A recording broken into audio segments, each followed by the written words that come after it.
Hello, and welcome back to my garage/shop. I'm Tom Walsh of Fallen Oak Drums. It's taken me a while to put together this next video of my Sears Blue Sparkle drum set restoration series. I'm sorry about that. I've been busy with my day job and doing lots of other drum and non-drum related things in the shop. This video is all about trying to make a warped drum round again, and as you can see, I taped various attempts at clamping, shimming, and even gluing to try to get this 13-inch tom to be round again. I think it could have worked if I was willing to apply some steam, moisture, and time to the effort. But quite frankly, I'm impatient and I would like to put this task behind me. And so finally, after much pondering, I decided to take drastic action and put my woodworking skills to the test.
Okay, you might be wondering what all that woodworking was about. So what I've ended up with after all that is this ring. And it is approximately a 12 to 13 inch ring. That should give you a hint. This clamping thing, I don't see it working out the way I want it to get my drum back in shape.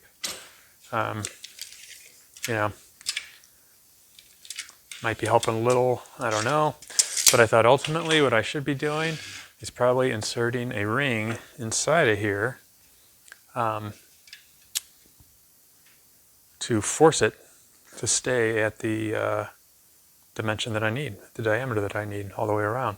So I'm going to use my stave drum building technique, and what I did here is I made a 10 segment stave circle, and I'm going to glue this all together, and then I'm probably going to just use a bandsaw to get the rough dimension I need, which is about 12 3/8. That's the inner dimension of the drum. And then I should be able to hopefully just force it down into place, glue it a little bit, and then it'll be much thinner than this. And I will cut my bearing edge right, into this wood. I've seen this done elsewhere, or a reinforcing ring, or rering as it's sometimes called, using this stave method. A guy by the name of Joseph Center, who has a YouTube channel, does a lot of drum building, does some pretty cool stuff. Anyway, I'm stealing the idea from him, so thank you, Joseph Center. Yeah, so we'll get to gluing and then all the rest of the steps until we can finally get in this drum and move on.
So I've cut out the ring from my stave assembly, and I need to sand it down, but it's not that far off from fitting, which I'm glad to see. I just decided to take the measurement. 12 3/8 is what I came out with, and I used a compass to draw a circle, and I cut it out on the bandsaw, and now I just have to sand it down and fit it, and hope it's gonna work. Of course, I'll have to do something with the inside. That's got to be a lot thinner.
What I failed to explain prior to the routing operation is that I am rounding the inner circumference of my stave rering using another technique that I stole from drum making YouTuber Joseph Center. By triangulating two wood blocks with the straight router bit, I'm able to route the circumference needed. I ended up doing this twice to get the ring down to an acceptable, not too clunky thickness. So here it is. It's going to be kind of a beefy rim, I guess. I want this thing to be nice and stiff, so I'm going to leave it kind of thick, I think. I'm going to have to think about exactly how I want to route out the bevel, how far down I think this should go to sort of,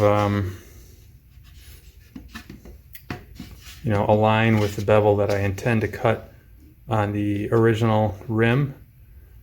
So who knows, maybe what I should do is cut that 45-degree bevel without the reinforcing ring here, and then glue in the reinforcing ring right where that bevel ends, and then I can route out the same bevel on the reinforcing ring. I think that's probably how I'm going to do it.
That's going to do it for this one.